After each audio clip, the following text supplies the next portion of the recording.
Fala, meu amigo, bom dia. Bom dia, amigo. Como você está? Tudo bem? Eu estou bem, e você? Bem também, graças a Deus. Graças a Deus. Meu irmão, mais uma live, as pessoas já te conhecem aqui, você também tem a sua audiência, eu estou vendo aqui as pessoas entrando. E, Jeremias, cara, a gente tem escutado tanta coisa nesse período, e você, como um treinador, né, como especialista em estratégias corporativas, vamos lá. O que você orienta, desde o pequeno empresário ao grande empresário, como que ele lida com toda essa situação, meu querido? Transborda em nossas vidas, por favor. Bom dia, amigo. Esse é um momento onde exige-se a principal ação em um momento de tanta pressão, em especial uma pressão emocional como essa, é a serenidade. É a serenidade. Tá? Quando você vai estudar ações que devem ser tomadas, como, por exemplo, em momentos de guerra, qual é o diferencial no momento da guerra? É que o problema chegou até você. É que você pode ser impactado com a dor que a guerra gera. O que você precisa entender? Por exemplo, qual é a percepção que nós temos da morte? A morte é algo extremamente pessoal. Quando você ouve dizer de um avião que caiu e houve 200 óbitos, o impacto que tem ele é pequeno porque essas pessoas estão longe de você. Não são pessoas do teu relacionamento. O problema da pandemia é que ela chega até a sua casa. O problema da pandemia é que ela ameaça alguém do seu relacionamento, alguém muito próximo, alguém muito querido, alguém muito amado, que você conviveu ao longo da sua vida, em função, especialmente, no caso específico, os avós, pessoas mais idosas. A partir do momento em que ela aproxima-se de você e que ela se torna algo real, é natural que você realmente dê um impacto, uma conotação muito maior. Principalmente nesse momento onde a mídia tem, talvez, potencializado muito mais. Você deve ter assistido recentemente uma entrevista de um médico italiano, médicos também americanos, provocando e questionando que autoridade os jornalistas têm para falar desse tema com tanta veemência. É claro que a situação é absolutamente caótica e preocupante, em especial pelo caos que gera em todo o sistema de segurança pública, em todo o sistema de saúde pública, porque simplesmente não é possível você continuar atendendo os pacientes atuais e cuidar desses que vêm em situação desesperadora. Mas o grande desafio neste momento em que o empreendedor precisa pensar é como lidar com o seu empreendimento, com o seu negócio, com o seu futuro no momento de caos. E ainda para fechar esse raciocínio, antes de nos aprofundarmos no tema, eu tenho uma cunhada que trabalha no hospital aqui da região e há pouco mais de uma semana ela comentou que apareceu um paciente com um grande risco de estar infectado com o Covid-19, o famoso coronavírus. E ela comentou o seguinte, foi assustador, porque ela que já trabalha com toda a situação, não essa situação específica, né, mas já tinha essa expectativa, todos os médicos, é como se tivesse entrado alguém armado atirando para todos os lados. Ela falou que, naquele momento, eu comecei a imaginar, meu Deus, vou perder meu filho, meu Deus, meu marido, meu Deus, eu vou morrer. E por que isso se potencializou? Ora, o médico que descobriu o coronavírus, o médico que chamou a atenção da segurança chinesa e que foi, inclusive, tolhido, foi reprimido pela polícia chinesa, isso está em evidência, recentemente até a polícia chinesa chegou a desculpar-se, é claro que seguindo ali um sistema muito repressor, que é o sistema chinês, esse médico morreu, todo mundo já sabe disso. Então tornou não somente próximo, como se tornou ainda mais preocupante, porque até mesmo aqueles que estão preparados para lidar com a dor e com esse risco, tornaram-se também ameaçados, porque a morte pode vir para a casa dele através dele. E aí, muito mais do que o problema em si, é o quanto você o potencializa por trazê-lo para a sua realidade. E lembrando que como a mente não diferencia de fantasia para a realidade, ela não fantasia. Nesse momento, o cérebro da grande maioria não pensa assim, ok, vamos lá, deixa eu seguir os procedimentos para que eu possa também proteger. Não, o cérebro já funciona direto, ele pula várias etapas, ele vai para a frequência do desespero. Meu Deus, Sim. chegou na minha casa, meu Deus, atingiu minha família, meu Deus, é a minha empresa que quebrou. E agora a gente pode começar a entrar mais especificamente na realidade do incorporador, Flávio. Ou melhor, do empreendedor. Sim. Eu acredito, antes de você entrar nisso daí, eu acredito que assim, meu irmão, existe um vírus do lado de fora. Ele é biológico e ele existe, ele está aí. Não tem como nós falarmos que não, né? Essa live não é para falar isso. Mas existe um vírus do lado de dentro e ele é emocional. E que tem trazido medo e tem potencializado o medo. Então, justamente essa live de hoje, quando eu te provoquei, Jeremias, e falei, Jeremias, vamos falar sobre isso, é porque eu sei que você tem, além de toda a sua bagagem, além de tudo, você tem uma prudência nos seus pensamentos que vão nos ajudar a gente passar por essa situação mais tranquilamente, né? Passar por isso com estratégias, com algumas ações, e é justamente isso que a gente precisa hoje, é ter prudência, ter calma e ter coisas reais mesmo para a gente seguir e para a gente fazer. Então vamos lá, meu irmão. Perfeito. Vamos lá. Eu acho que nesse momento nós temos que entender o primeiro conceito importante para você lidar com a situação do caos. E enquanto empreendedor é imprescindível que pensem assim. Quando eu falo empreendedor, hoje à tarde, quase 17 e pouquinho, eu vou fazer uma live para os lojistas, para os varejistas, em especial varejistas do Vale do Paraíba, mas é claro que quando você vai para o mundo da internet, você atinge os 4 cantos do Brasil. Uma amiga minha, que foi aluna do curso Magna, entrou em contato comigo ontem e ela estava angustiada, assim como os amigos delas, que são varejistas, ela com várias lojas em shoppings, eles também com várias lojas em shopping. O que fazer nesse momento diante do alto custo para se manter uma loja no shopping?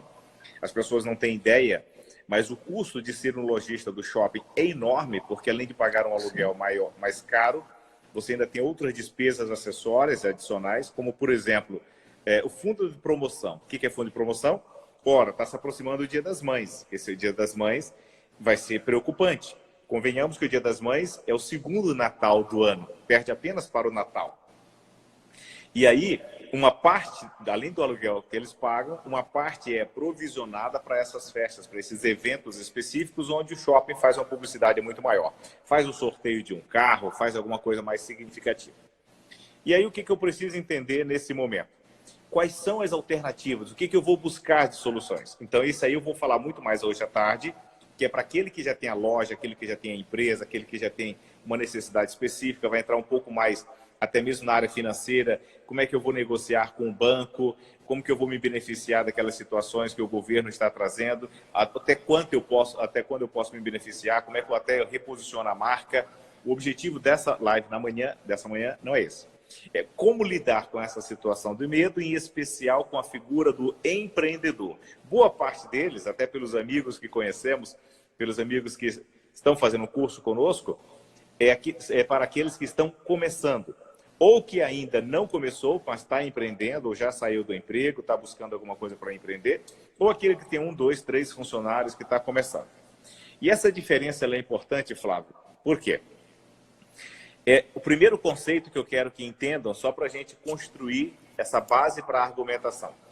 O primeiro conceito é, de uma vez por todas, utilize, por favor, um conceito novo na sua maneira de pensar adversidades. Até hoje é muito frequente, e inclusive algumas pessoas que vão falar sobre esse tema, reforçar que nós precisamos ser resilientes. A expressão resiliente, de resiliência, ela vem muito mais de um processo químico, onde você faz com que uma determinada substância expanda e volte ao estado original. É muito comum a gente pegar, por exemplo, uma liga, uma borracha, por exemplo, e quando você expande essa borracha, você puxa essa borracha, quando você solta, ela retorna ao estado original. Ela não volta mais forte, ela não volta tão mais fragilizada, apesar da expansão dos seus componentes, ela volta ao estado original. Por exemplo, todo mundo já deve ter brincado com o famoso João Bobo. Quando você pega um João Bobo, você bate no João Bobo, ele volta para onde? Para o estado original. Sim. Você, como empreendedor, você tem uma capacidade, baseada no teu conhecimento, na tua experiência, na tua vivência, naquilo que você já fez, para te levar em determinado lugar. Então, você passou por uma adversidade, você não se preparou adequadamente, você quebrou. Ainda na figura do resiliente, você vai voltar para o estado original. Mesmo lugar. Perfeito. Isso não é suficiente. E por que isso não é suficiente, Flávio? Se você já passou por uma grande frustração, se você já foi enganado, se você já foi trapaceado, se você não deu conta, se você não usou adequadamente os recursos da sua empresa, se você não soube trabalhar com o montante que você acumulou, quer seja por causa da sua demissão, quer seja porque você vendeu um determinado patrimônio e vai investir, quer seja porque você, boa parte dos empresários, pegam o que conquistaram a vida toda, demoraram a vida toda para conquistar e vão investir no empreendimento, e você já quebrou, você tornar-se resiliente é a garantia que você apenas volta ao estado original. Isso não é suficiente, em especial num momento de adversidade como esse. Nós vimos recentemente algumas críticas que foram feitas a todos os estádios que o país construiu para a Copa do Mundo. E a gente sabe que aqueles estádios foram um desperdício brutal, além de toda a corrupção que existiu por trás. Se não houver a mudança de mentalidade, e é isso que, enquanto brasileiro, nós precisamos entender, que os recursos públicos têm uma finalidade específica, se eu não entendo isso e eu continuo fomentando esta mentalidade, o país não muda porque não faz aquilo que é mais importante, continua dispersando os recursos. Então, a primeira coisa que eu tenho que entender é, nós, enquanto país, precisamos mudar também. E de que forma? Deixando de ser, atenção, resiliente, e passando a ser antifrágeis. É essa a mensagem que eu quero deixar, a principal, que é o que nós vamos discutir. O que é essa antifragilidade? E aí é a hora de você procurar uma leitura de um cara bárbaro, que é o Caleb, onde ele fala exatamente sobre isso. E o título do livro é Antifrágil. Procure ler sobre esse livro. O que esse livro procure ler esse livro. O que ele vai te trazer? Ele vai preparar não mais para você voltar ao estado original, mas para você voltar mais forte, com mais recursos, com mais capacidade. Por exemplo, eu estou com um copo aqui. Esse copo, ele é extremamente frágil. E por que ele é extremamente frágil? Se eu soltá-lo aqui, ele vai quebrar e ele não volta ao estado original.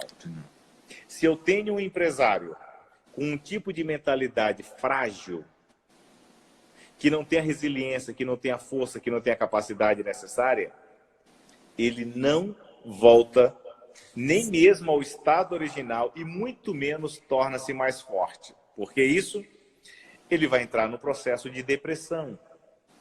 Ele vai reviver durante anos algo que o impactou durante minutos, ou algo que ele deu um significado muito maior, não soube trabalhar aquilo, não soube reconstruir, refazer a musculatura emocional e voltar mais forte.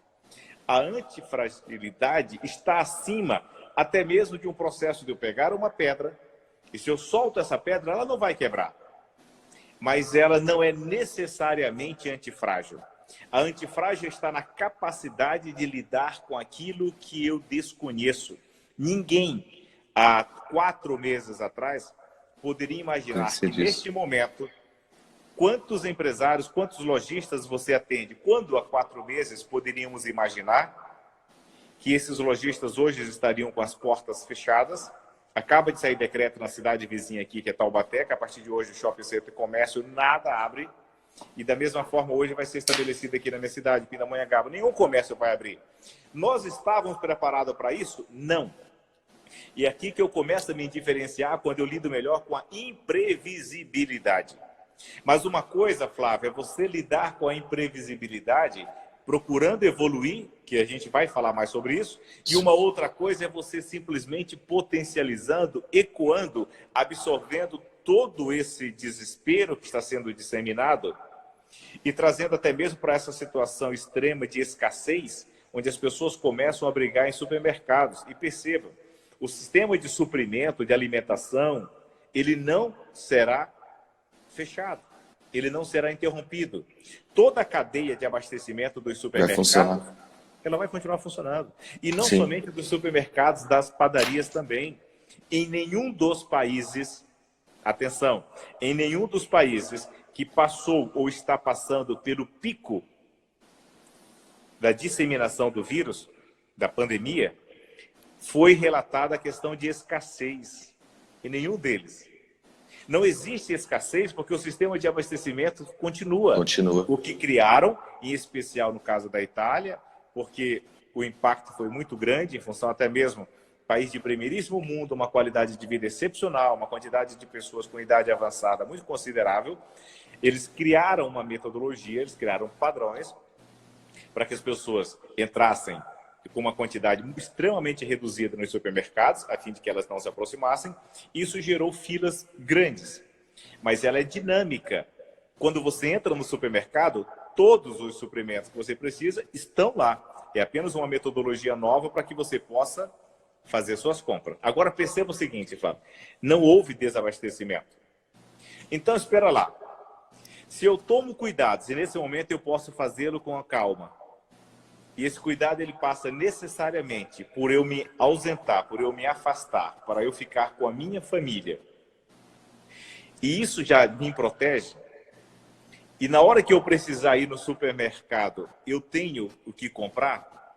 O que realmente eu preciso me preocupar? E aí entra em especial a figura do empreendedor. Eu agi como a cigarra e eu soube fazer primeiro aquilo que, quando feito, garante o resto, e quando não feito, arruína o resto? E eu vou repetir porque isso é extremamente importante. Sim. Eu fiz aquilo que, quando feito, garante o resto, e quando não feito, arruína o resto. O que você, enquanto empreendedor, e essa live é para você que empreende, precisa mudar no primeiro momento? É mudar a mentalidade de quem saiu de uma situação de resiliência, que volta a ser um gastador, que volta a ser alguém que tem muito mais prazer em gastar, e principalmente aquilo que é irrelevante, muito mais pelo significado social que tem, do que pela relevância para a permanência do teu negócio do mercado. E se você voltar a esse estado, sinto muito, você não estará preparado para enfrentar uma outra calamidade. Aí você fala assim, mas quem garante que vai haver uma outra calamidade dessa? A pergunta é, quem garante que não vai haver diante da imprevisibilidade? A antifragilidade é a tua capacidade de tornar-se mais apto para enfrentar o quê? Para enfrentar o imprevisível. Como que eu lido com esta imprevisibilidade? Eu vou me preparar e vou tornar-me mais forte para não continuar repetindo os mesmos erros. E aqui entra desde a parte de relacionamento, porque isso é extremamente sério em função da energia que rouba a dispersão, até mesmo a parte do negócio enquanto empreendedor, porque elas estão conectadas, elas estão próximas, é a mesma pessoa. Esse negócio de dizer que você, tudo aquilo que acontece na empresa deixa lá e não vem, não, calma, é a mesma pessoa, esse empreendedor está aí. Sim. Ele traz esses mesmos desafios com ele. O que ele precisa desenvolver, então, é qual é a capacidade, qual é o recurso, qual é a estrutura que eu preciso ter para que eu possa abordar uma nova situação, um novo desafio com imprevisibilidade, que não tenho controle sobre isso, com mais capacidade. E aqui vamos começar pontualmente para quem está querendo começar a empreender. Flávio, partindo da premissa de que você deve fazer primeiro aquilo que garante o resto, e quando não feito, arruína. Eu fui contatado nesta semana, faz 2 dias, por uma amiga que estava indo para Portugal. É uma amiga em comum, ela está em um dos grupos que nós participamos. E ela disse, Jeremias, diante da orientação que nós recebemos, de empreender e tudo, tal, eu fui lá e pedi demissão do meu trabalho. Então, eu sou cuidador, eu cuido de uma senhora idosa, uma família com alto poder aquisitivo, uma situação financeira confortável. E eu pedi, então, para sair, porque eu tenho parentes em Portugal. Na verdade, nem parentes, ela tem conhecidos em Portugal. E ela quis tentar a vida, porque ela pensou, caramba, eu estou com 55 anos, estou irada com isso, eu não quero mais isso. Então eu pedi demissão, eu vou para Portugal, não sei o que vai acontecer, mas eu vou aprender e eu vou empreender em Portugal. A única garantia que você tem nisso é a imprevisibilidade do que vai acontecer em Portugal. Sim. Tudo bem, você tem a facilidade do idioma, a cultura não é a mesma, naturalmente, é uma outra cultura, mas você tem uma facilidade que, de alguma maneira, te empodera para você sentir-se mais apto para enfrentar esse desafio. Só que a pergunta é, primeiro, é o momento? A resposta é não. Não é o momento por vários fatores. Você tem mantimentos, suprimentos financeiros para te manter por 6 meses, pelo menos. E aí você tem que considerar que você está indo para uma nova realidade, que as despesas não serão necessariamente as mesmas que você tem aqui. Se o teu custo de vida hoje, para essa pessoa específica, é de R$ 1.500, provavelmente a tua despesa lá vai ser mais do que isso. Mas você já não tem mais essa fonte e dificilmente você tem recursos acumulados que te possibilitam isso. Então, o que eu preciso fazer neste momento? Garante primeiro aquilo que, quando feito, vai garantir todo o resto. Não vai arruinar. Eu falei, por que você fez essa pergunta? Porque hoje a família entrou em contato comigo me questionando. Você realmente quer ir? Nós não conseguimos ninguém para ficar no teu lugar. Nós gostaríamos que você ficasse, pelo menos por mais um período. Você pode? Eu orientei, não somente aceite por mais um período de 15 dias ou 20 dias, mas retome ao seu trabalho. Você não sabe por quanto tempo você vai ter dificuldades para ir para Portugal. Você não sabe por quanto tempo, quando chegar lá, vai encontrar uma fonte de renda que te possibilite manter um padrão de vida com dignidade e viver com dignidade. E mais, quem disse que este é o momento de você largar o seu emprego? Então, enquanto empreendedor, é importante você ir um pouquinho aproveitando uma passagem bíblica de que não é nem um pouco sábio, pelo contrário, é insano aquele que começa a construir uma torre sem planejá-la antes. Eu estou com ele anotado aqui, Lucas 14, 28 a 30. Justamente. Você entende, Flávio? Eu entendo. Isso que você falou, assim, eu notei uma frase aqui que diz assim, espere sempre o melhor, mas se prepare para o pior. Que é justamente isso que você falou, né? Nós, como empreendedores, se a gente não estiver preparado para momentos de crise, nos últimos 30 anos, Jeremias, o Brasil passou por 44 crises. Uau, não sabia desse dado. Sim, nos últimos 30 anos, o Brasil passou por 44 crises. E quantas empresas aí acabaram e quantas começaram pós-crise? Eu acredito também que o quê? As empresas agora, o empreendedor, ele tem que se preocupar com o que ele vai fazer após esse período. Porque sempre depois de uma crise, aparecem oportunidades. Você vê quantas histórias, e você pode puxar desde a Bíblia até histórias pós-guerra, histórias, enfim, que a humanidade presenciou que após uma crise, oportunidades surgem. Então, a cabeça do empreendedor tem que estar ligado já no que ele vai fazer após esse período. Como ele vai lidar após esse período. Porque às vezes ele pode ser a empresa, depois desse período, ele pode ser a única empresa que forneça aquele serviço, que tem aquela situação, né? Então, como que ele vai trabalhar com isso? Meu irmão, diga para mim assim, por exemplo, hoje, eu sou um empresário, eu estou chegando em você, Jeremias, me ajude a pós-crise. O que eu faço? O que você diria para essa empresa? Como ela se preparar para isso? Vamos lá. Eu vou voltar um passo antes de nós entrarmos na sua resposta objetiva. Qual é o passo? Você precisa sobreviver na crise. Sobreviver, perfeito.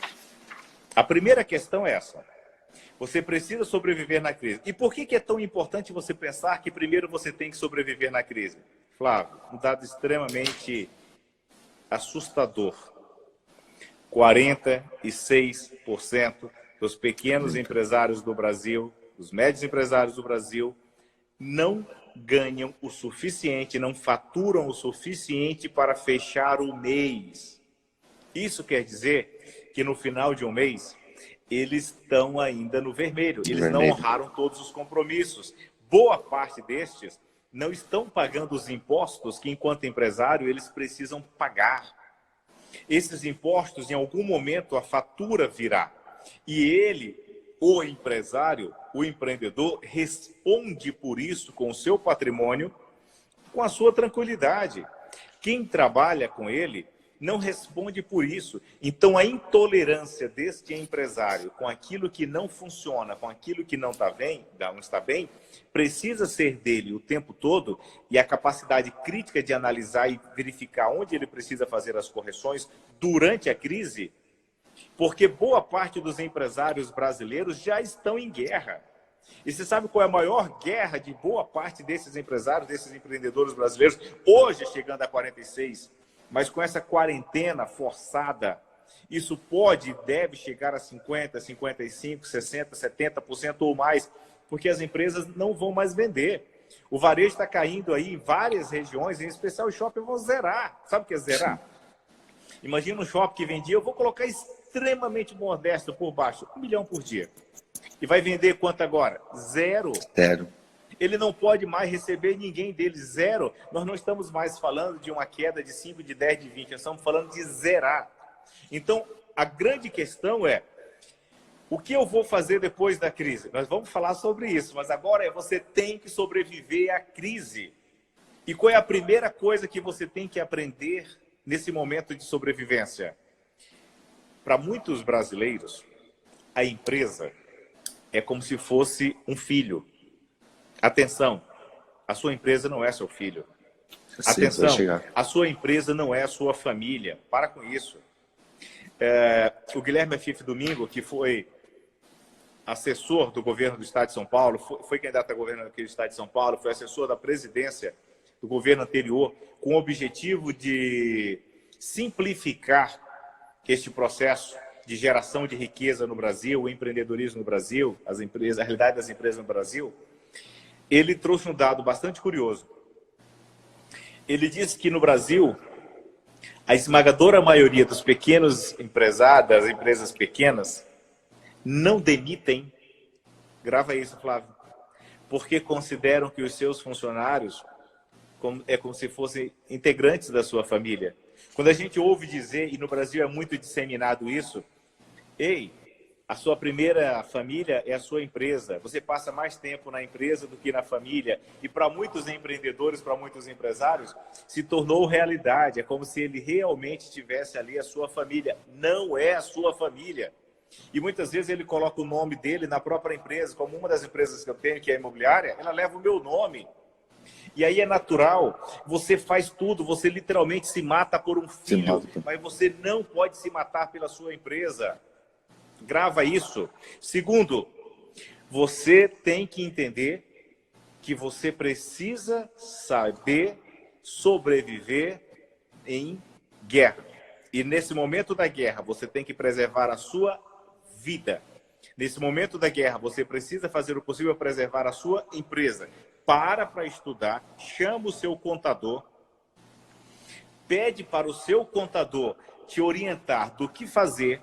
Se existem alguns desses benefícios que o governo está trazendo agora, que você possa se aproveitar, se beneficiar para tomar algum recurso com juros mais baixos, algum benefício, quais dos impostos que estão aí, e nesse momento foi liberado para quem está no Simples Nacional, protelar esse pagamento dos impostos por alguns meses, como é que você vai se preparar para isso? Então, primeira coisa, entenda o que está acontecendo, porque o mais importante nesse momento, Flávio, é clareza. E eu não estou falando apenas com relação ao vírus, que isso aí a mídia está falando o tempo todo e o que mais tem são especialistas. Eu estou falando clareza com relação à sua vida. O que fazer durante este problema extremamente desafiador que pode se estender até o final do mês de abril? A princípio, por exemplo, as principais cidades onde foi proibido abrir shopping center se estende até dia 5 de abril, do dia 20 ao dia 5, 15 dias. Mas existem alguns shoppings que estenderam até o final de abril. E se na sua cidade você for proibido de abrir o seu comércio até o final de abril, o que você vai fazer para sobreviver? Em especial se você faz parte daqueles que não ganhavam o suficiente para fechar o mês. Porque uma coisa é eu saber, atenção, que os suprimentos não desaparecerão, eles estarão nos supermercados. Uma coisa é eu saber que a padaria vai continuar funcionando. Uma coisa é eu ter condições de usufruir desses suprimentos. E aí volta lá na nossa origem. Não adianta manter-se resiliente. Eu preciso tornar-me antifrágil, aprendendo com o que aconteceu, desenvolvendo novos recursos e construindo novas habilidades. E por que isso?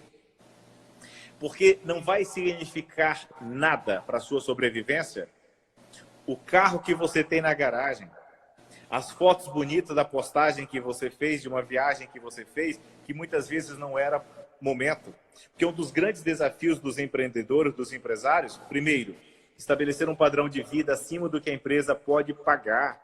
Segundo, compras e aquisições por impulso, em momento desnecessário. Terceiro, se envolvendo com projetos e com negócios que não fazem parte da expertise principal dele, do negócio dele, do core business dele. Muitas vezes, Flávio, utilizando o fluxo de caixa da empresa para se envolver em negócios que não tem a ver com a atividade principal e usando o fluxo de caixa da empresa para se envolver em outros negócios. Para com isso. Se nesse momento eu não aprendo, se nesse momento eu não evoluo, se nesse momento eu não me torno antifrágil, no sentido de ter mais recursos, mais competências, mais habilidades e principalmente mudando a visão, mudando a percepção, mudando o drive, mudando a mentalidade, para que eu possa sobreviver, talvez eu não consiga chegar no final se eu continuar com essas mesmas fragilidades. Aí quando eu vou repensar a empresa, utiliza a estratégia de orçamento base zero nesse momento, aproveitar que você está na sua casa, está recluso.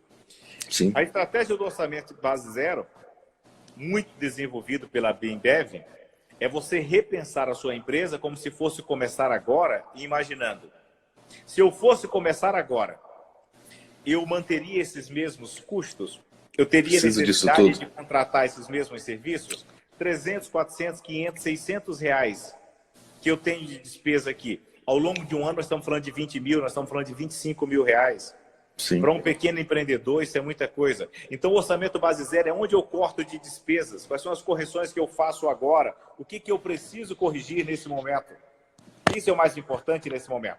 Então, aproveita isso e repensa o teu modelo de negócio. Repensa a tua empresa o mais rapidamente possível.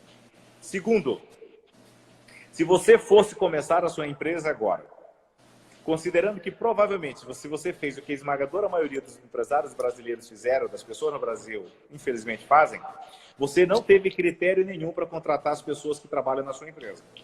Se você fosse fazer um descritivo de cargos e salários, na hora que você vai fazer o descritivo, qual é a formação técnica, qual é a competência, quais são as aptidões, qual é a capacidade de entrega, qual é o comportamento, o que você espera de alguém que trabalha com você? Porque, atenção, você não contrata pessoas na sua empresa para cumprir uma função específica porque você precisa de um funcionário. Não! Você contrata alguém na sua empresa para tornar a tua empresa mais competitiva, para tornar a tua empresa mais apta para passar por momentos de adversidades, enfrentar esses momentos e aí sim sair mais forte, porque você tem alguém que compõe a tua empresa que uma das habilidades que ele precisa ter é a competência de pensar como dono, sendo empático com o dono, que há pouco tempo atrás tinha um emprego, ou vivia de renda, e ele tinha uma tranquilidade que agora ele não tem mais, por ele resolver empreender. Agora ele deixa de ser aquele que saiu de uma situação passiva, que cumpre obrigações e recebe o seu salário, e ele foi para uma situação ativa que ele tem que gerar até o salário dele, até a renda para o labore dele. Mas antes dele receber, ele precisa pagar o de outros. E se eu não tenho gente que desenvolve empatia, se eu não tenho um clima organizacional legal, se eu não estou focado no crescimento e na produtividade da empresa, tornando-a mais competitiva, se eu não estou preparado e não estou treinando a minha equipe para isso, e não estou trazendo os melhores, sinto te dizer, você é absolutamente responsável pelo estado da tua empresa hoje, por onde ela está agora. Os desafios que você vai enfrentar, atenção, pela grandiosidade desses desafios. Porque o que vai fazer com que fechar a sua empresa hoje e fazer com que ela retorne ou 5 de abril ou em 30 de abril com mais tranquilidade é o empresário que você foi até hoje. É a tua capacidade de gerar provisionamento até hoje. é a tua capacidade de saber diferenciar a pessoa física da pessoa jurídica. É não usufruir aquilo que é da pessoa jurídica, trazendo para a pessoa física, confundindo as contas. É onde você se apropria do dinheiro que está na pessoa jurídica e vai utilizar como pessoa física. Sim. Volto a repetir, muitas vezes estabelecendo um padrão de vida acima do que a empresa pode pagar, pela questão de pertencimento, pela questão de participação de determinados grupos ou associações. Esquece. Nesse momento, você precisa entender de uma vez por todas que a antifragilidade te obriga a desenvolver essas competências e capacidades, porque todos os teus resultados, independente da quantidade de pessoas que você consiga trazer para trabalhar com você, dependem individualmente da tua capacidade de passar por esses momentos, da tua capacidade de gestor de ter trazido os melhores para trabalhar com você, ao invés de apenas ter preenchido vaga. Para com isso. O dinheiro que você vai usar para pagar aquele que é médio, que é medíocre, que é insensível à tua dor e apenas cumpre funções, em especial numa empresa que não tem a descrição de cargo de maneira correta, e por qualquer motivo a pessoa fala, mas isso não é minha função, quem disse? Vai estudar um pouco mais de RH, vai ver aquilo que não é dupla função, porque está dentro das ações que ele pode desenvolver. Vai estudar um pouco mais sobre o que você deve fazer e o que você pode fazer como gestor, que a tua função número 1 nesse momento de crise qual é? Sobreviver. Sobreviver. E a tua capacidade de sobreviver está diretamente ligada à tua capacidade de ter feito aquilo que era preciso ser feito. Está diretamente ligada à tua capacidade de ter sido, de ter evoluído para ser gestor. Porque qualquer coisa que você vai fazer, Flávio, você teve que se preparar. Pode ter sido o curso mais básico que seja no Sebrae. Pode ter sido um curso online, não importa, mas você se preparou. Agora para um pouquinho. Para empreender, para arriscar o sustento da sua família, para arriscar o futuro da sua família, você acha que é só ir fazendo de qualquer forma? Não mesmo. A preparação é fundamental. Eu vi você dando consultoria em várias empresas e a realidade de quem presta consultoria, quando vê algumas empresas como uma verdadeira terra de abandono, né? Terra de ninguém. Não tem estratégia, não tem roteiro, não tem script, não tem processo, não tem sistema, não tem gestão. Um bando de gente largado que chega às 7, 7 e meia, 8 horas da manhã e cada um fica fazendo uma ação sem você saber exatamente o que faz. Acompanhei recentemente uma pessoa, um empresário, que ele foi fazer a questão de cargos, nesse caso específico, a descrição das ações, das atividades dentro da empresa. Só para dar uma dica rápida, você começa de que maneira? Você começa pegando aqui uma folha e você entrega para a pessoa e fala, Flávio, descreve, eu faço isso, beleza, todas as funções que você faz, todas as ações aqui dentro da empresa. E aí ele vai colocar aqui, depois você vai completar. E aí ele percebeu que vários funcionários deles faziam 2, 3 folhas. E uma, em especial, que havia já uma reclamação que ficava muito tempo na internet, ela só fez um pouquinho assim. Falou, caramba! Ele começou a acompanhar melhor as ações dela e ele percebia que, por exemplo, no mês de dezembro, que era o mês das férias, ela trabalhava 10 dias, os outros 20 dias não fazia mais nada. Ele falou, caramba, vendia as férias legal e tal, os outros meses era sempre assim, porque ela estava ociosa, ela estava improdutiva. Aí ele aproveitou para literalmente oxigenar a empresa, permitir essa pessoa ir embora e dividiu aquelas poucas funções que ela fazia com outras pessoas que davam conta.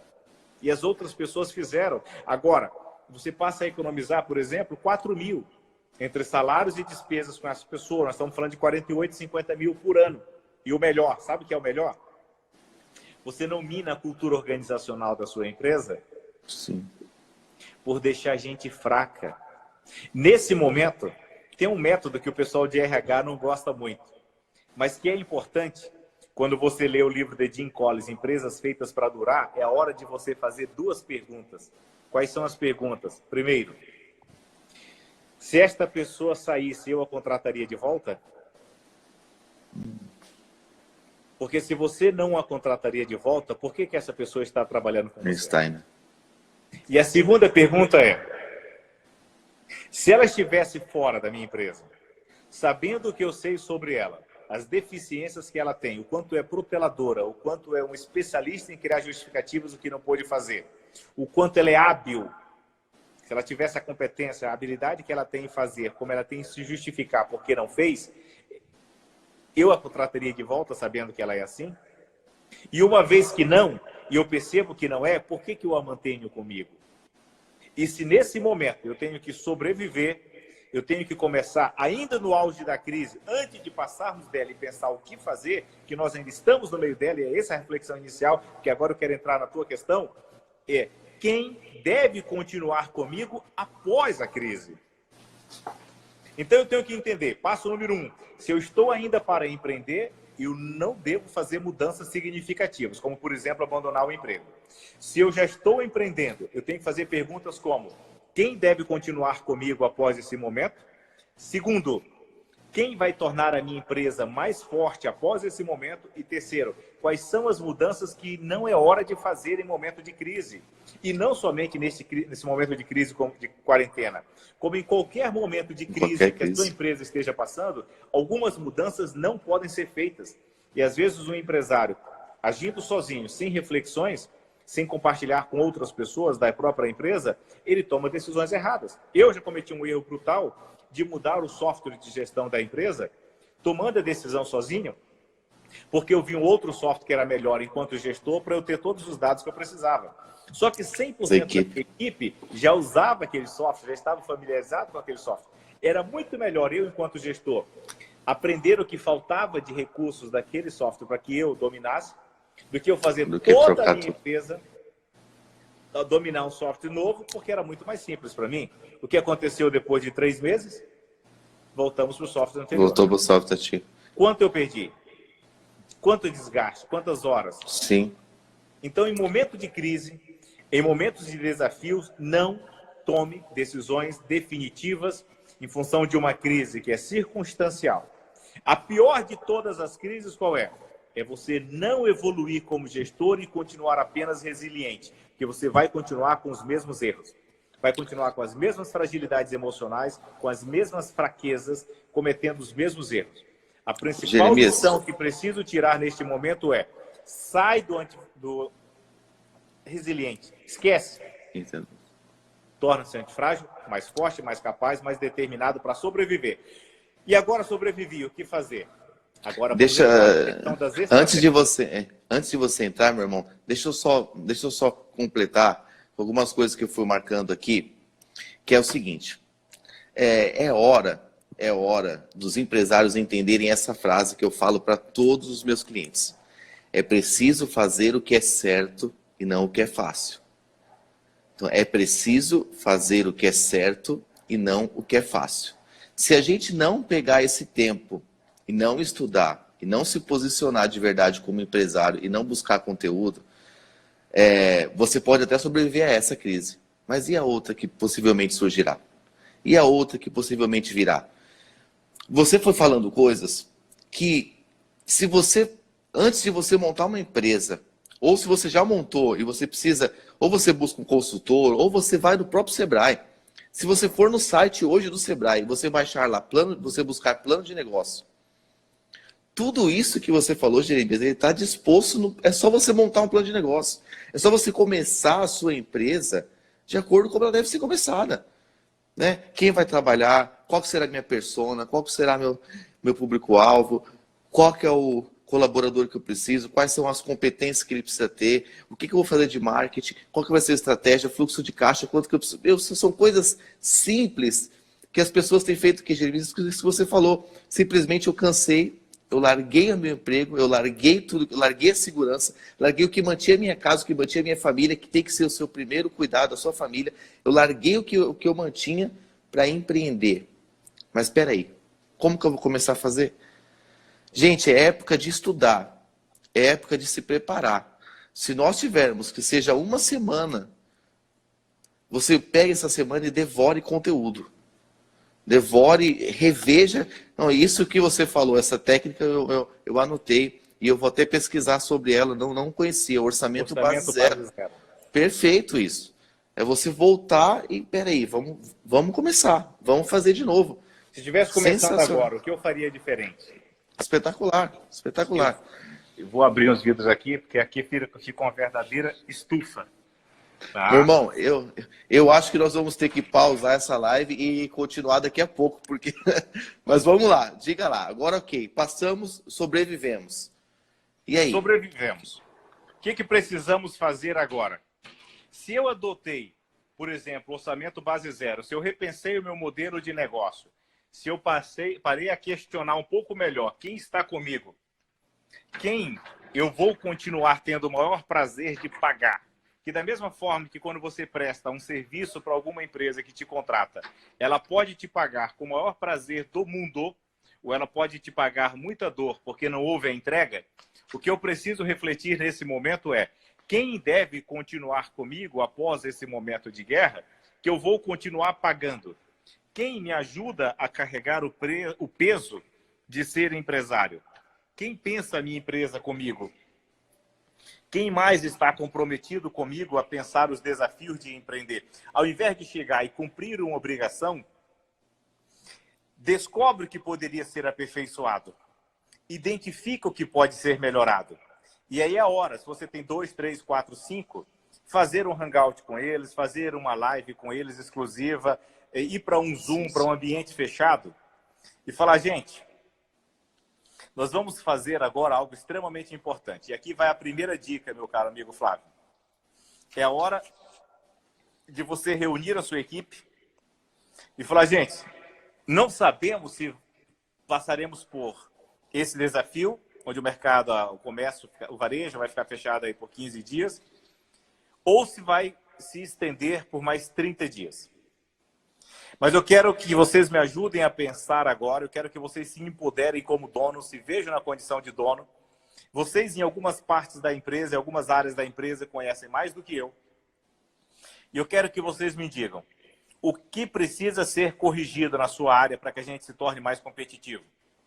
Eu quero que você me diga o que você sente que está acontecendo no seu departamento, na sua área, no teu setor, que não está bom, que não está fluindo, que a comunicação não está legal com outro departamento. Fala pra gente aí que nós vamos anotar. Mas eu quero que você... Aí, detalhe, a estratégia é essa. Grava o que eu vou te falar agora, que é o mais importante. Eu quero que você me dê 3 tópicos, me apresente 3 questões, 3 problemas no teu departamento que você reconhece que pode ser aperfeiçoado, que pode ser melhorado. E por que você deve fazer isso? Que pode ter certeza que eles vão buscar 3. E se você falar 5, pode ter certeza que eles vão buscar 5. Porque se você falar, não vão dizer nada. No máximo, vão dizer 1. Mas se você falar, eu quero 3, vai pensando aí, vai anotando e me dá 3 itens que você acredita que precisa ser aperfeiçoado, que pode ser melhorado e que não está legal no teu departamento. Vamos lá. Veja quem é a pessoa mais experiente, quem é o teu gerente ou a pessoa mais apta, aquele que contribui mais e começa por ele, que enquanto isso as outras conexões, os outros cérebros vão funcionando. Então a primeira questão, olha para dentro. Segunda questão. Gente, amanhã nós vamos nos reunir de novo. Nós vamos fazer essa mesma conferência aqui. E ouvi, gostei o que todo mundo falou. Flávia, você disse isso, isso, isso. Fulano, você disse que está faltando comunicação aqui, porque quando passa para lá isso não é feito imediatamente. Cicrano, você disse que isso aqui você não estão achando no lugar, está demorando a fazer essa entrega, está tendo reclamação dos clientes por isso, e você vai repassando e tal. Você volta nisso, não sai de imediato. Quais são as soluções que vocês veem aqui? Aí o outro fala, porque se ele fizesse a parte dele, tudo e tal. Eu falei, gente, vamos elevar a frequência. Eu não quero aqui falar sobre pessoas, eu quero falar sobre estratégia. E eu não estou convidando vocês para a frequência de discutir sobre pessoas. Eu estou convidando vocês para a frequência de estratégia. É para pensar, essa empresa mais forte, essa empresa mais apta, tira. Sempre que entrar em frequência de pessoa, tira, porque isso não leva a nada. Porque aí vai vir uma mágoa, vai vir uma rusga, alguma coisa que não é legal. Leva para a frequência de estratégia. E a frequência de estratégia eu preciso pensar como um todo. Tem até uma definição interessante do general, porque a questão de estratégia veio do exército. Se você vai vendar os olhos de 10 pessoas e colocar cada uma delas numa posição, deixar algo na frente para ela tentar descobrir o que é, e se isso na frente dela é muito grande, cada uma pega numa ponta, um lado vai falar assim, eu estou pegando numa cobra, outro vai falar, eu estou pegando num boi, num touro, outro vai falar, eu estou pegando numa árvore, eu estou pegando no rabo de um cavalo, e não é. Elas estão pegando em parte de um elefante. Mas como elas estão com os olhos vendados e cada uma está chegando numa parte, está vendo apenas parte. Se eu somo a experiência de cada uma delas, eu posso com mais facilidade compor a figura do elefante. Então, quando eu penso em estratégia, eu tenho que pensar o que você, na sua posição, está vendo que eu aqui não consigo enxergar. O que você, na sua posição, está percebendo que precisa mudar e eu aqui na minha posição não consigo identificar. E quando eu somo tudo isso, eu tenho a figura do elefante. Só que essa figura é ainda mais complexa porque ela não é um elefante apenas pelo que eu consigo perceber externamente. Ela é um elefante por todos os órgãos que ela tem, por toda a complexidade interna que ela tem, por todos os órgãos com a capacidade de fazer com que esse gigante funcione. E aí eu preciso entender. Eu vou lá para o interior da minha empresa e eu preciso da contribuição de cada um. Mas a meta para o dia seguinte, Flávio, é que vai ser determinante. A meta para o dia seguinte é, Flávio, eu espero que agora, foi ótima a nossa reflexão, agradeço a contribuição, nós vamos implementar isso. Cria, por favor, use essa palavra, a matriz de priorização. O que é matriz de priorização? Das 20, 30, 40, 50 sugestões que foram dadas, quais são aquelas mais determinantes? Em outro momento a gente pode falar como que eu utilizo uma matriz de priorização numa análise SWOT e de que maneira na análise SWOT eu consigo fazer estratégias diante das ameaças que existem, as oportunidades da empresa, quais são as estratégias que eu crio, diante das oportunidades que existem, as ameaças da empresa que são internas, quais são as estratégias que eu crio, como que eu hierarquizo essas estratégias diante de uma matriz de priorização para focar naquilo que é mais importante. E o que é mais importante é aquilo que, primeiro, garante a permanência da empresa no mercado. É aquilo que, segundo, vai tornar a experiência dos clientes melhores.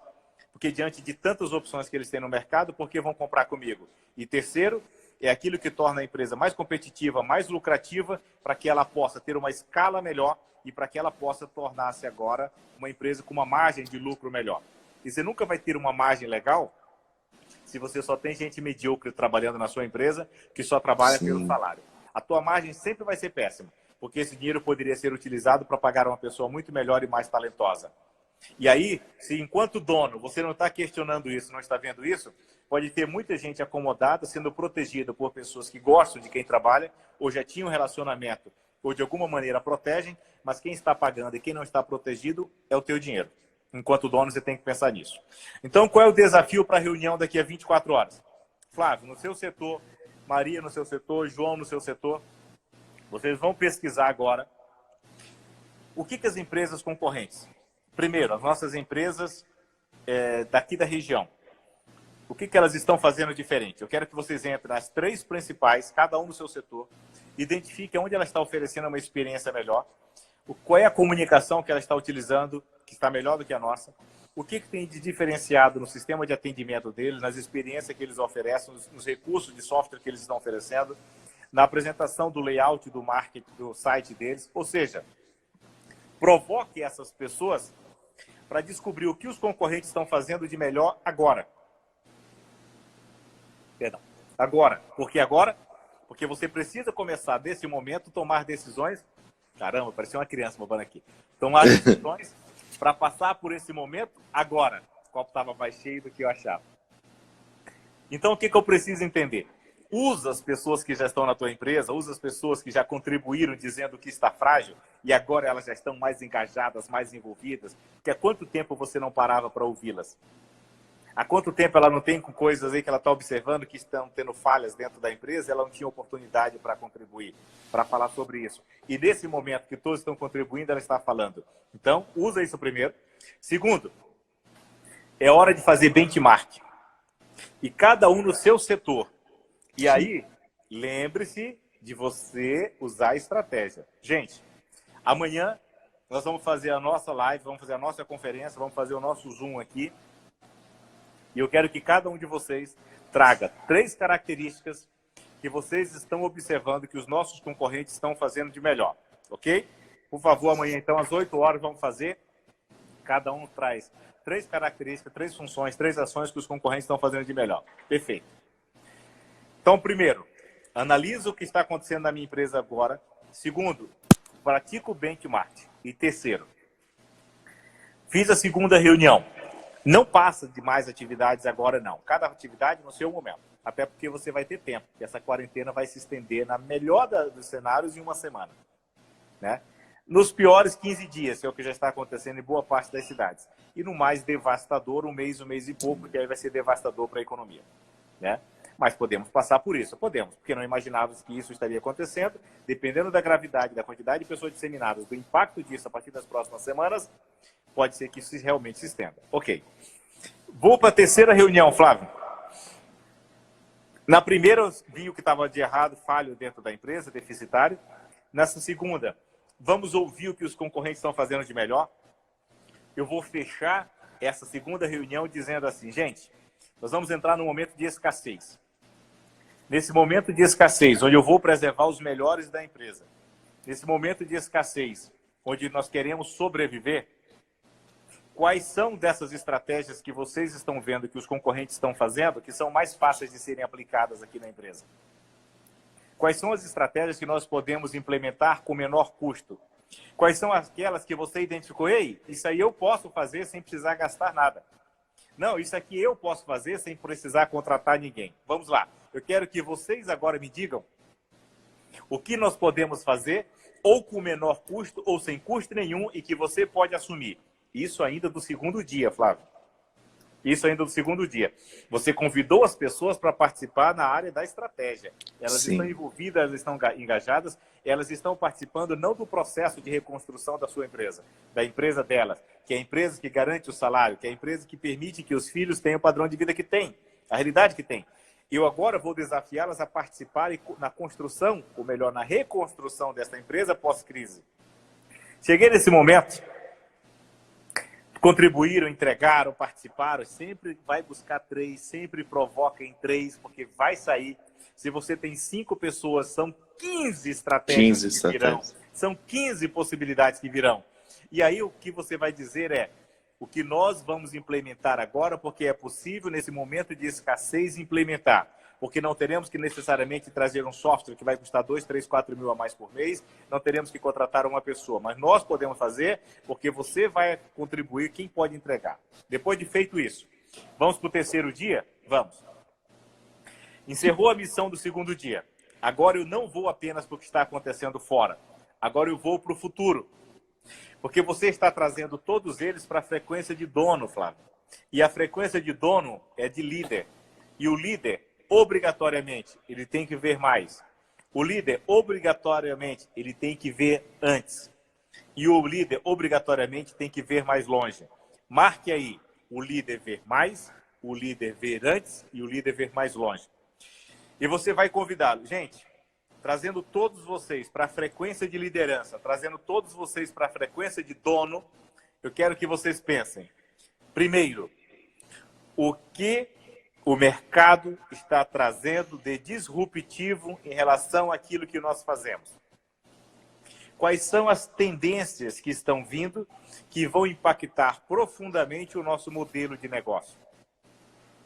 Quais são as experiências que os grandes players de mercados, que as grandes empresas de mercado, que as grandes referências que têm milhões para investir e que já vivem o futuro estão trazendo, que nós já poderemos ir preparando a nossa empresa e pensando para que nessa retomada nós não somente já tenhamos implementado as estratégias de benchmark, porque cada um aqui vai assumir, mas nós também já estejamos com a visão, com as ações, com o direcionamento focado nos grandes players, nas mais inovadoras, nas empresas mais disruptivas.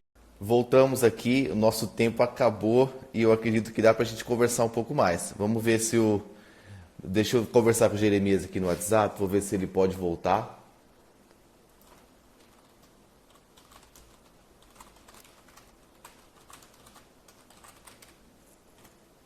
Vão entrando aí, vão convidando pessoas.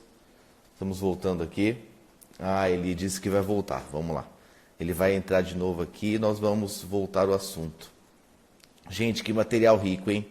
Então, primeiro dia, reunir a equipe, o que precisa ser corrigido. Segundo dia, trazer isso para uma matriz de priorização. Terceiro dia, tornar a equipe como líder. Vamos lá.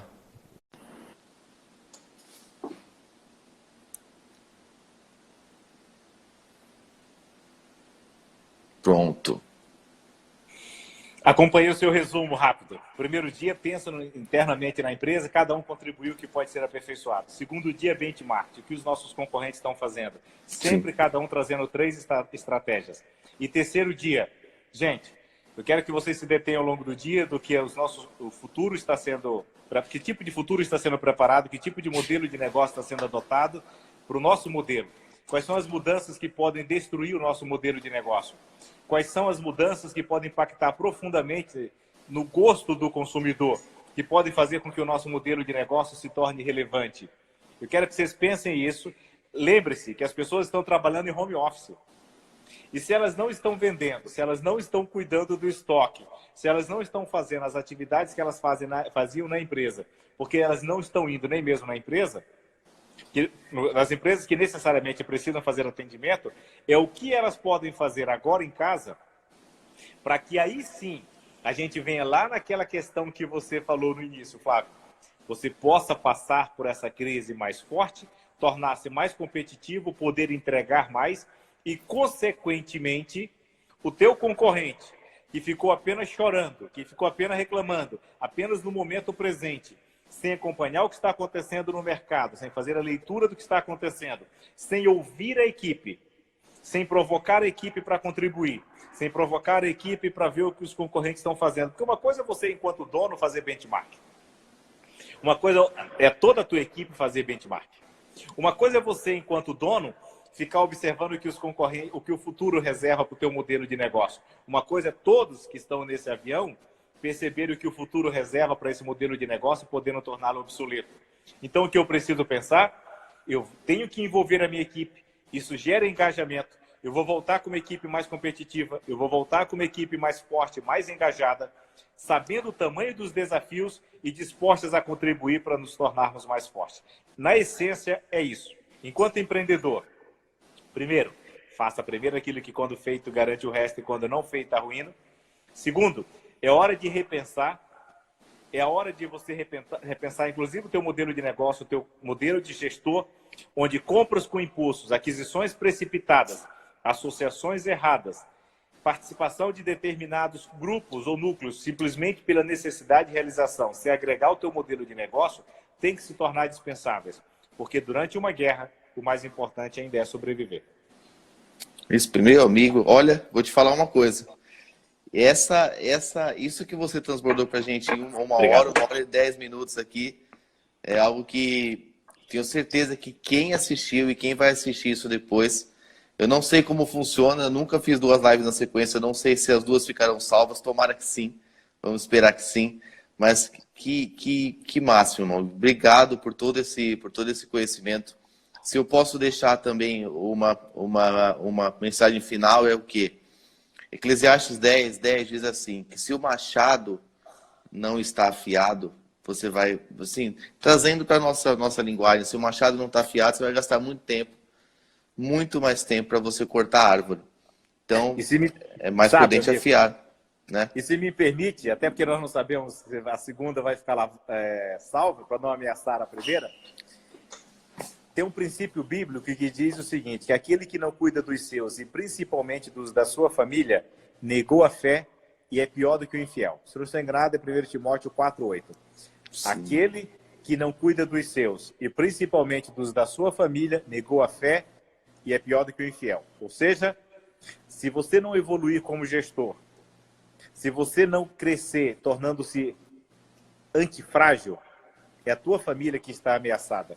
E a tua preguiça, a tua indiferença, a tua incapacidade de evoluir e a tua, infelizmente, eterna associação com quem só sabe ver o negativo, com quem só reclama, pode custar a sobrevivência da sua família. E, enquanto gestor, você negou a fé pior do que o infiel. Só isso. Espetacular. E para completar isso tudo que você falou, quem examina cada questão com cuidado prospera. Isso está em Provérbios também. A Bíblia, ela é sensacional. Vilma, sua linda. Meu irmão, olha, eu deixo a mensagem, se afastem de pessoas negativas nesse período. Né? Estejam com pessoas que podem te somar algo. Ok? Se você está perto de Jeremias, gruda nele. Esteja com pessoas que te deem positividade, que te tragam algo realmente relevante. Fuja de fake news, fuja de notícias que em vez de te dar ânimo, te leva pro buraco, né? Nesse momento de guerra, nesse momento de pânico, faça a sua parte. Fique em casa. Acabou. Sim, A sim. partir daí, sai da onda do desespero, que se está protegida a sua família, se você está fazendo a sua parte, fique em paz. Fique em paz. Só que enquanto gestor, enquanto empreendedor, enquanto dono de negócio, não fique em casa em férias. Fique em casa fazendo aquilo que quando feito garante o resto e quando não feito garante o resto. Ponto. E é por isso, minha amiga Priscila está aqui. Hoje, às 17 horas, faremos uma live exclusiva para lojistas, focada para aqueles que já têm negócio e que precisam saber o que fazer para sobreviver neste momento. São questões que precisam ser discutidas, são detalhes pontuais que vão desde um aluguel altíssimo, que se for mantido da mesma forma vai matá-los, e a imobiliária, que tem uma carteira de gestão gigantesca, com dezenas e, na verdade, centenas e centenas de imóveis que a gente administra, nós já passamos por isso, e muito dessa experiência vai poder ser compartilhada com os lojistas também, para que sobrevivam. Mas não adianta sobreviver e voltar ao mesmo. Com as estratégias que foram faladas aqui, voltando mais forte. Que provavelmente o teu concorrente vai voltar à mesma, vai olhar para você e vai dizer o que aconteceu com a empresa dele. Entregue mais do que você entregava. Entregue mais do que você entregava. Enfim. Meu irmão, obrigado, cara. Obrigado mesmo. Que Deus te abençoe muito. Que Deus prospere seus negócios. E nós vamos estar juntos mais vezes. Com certeza.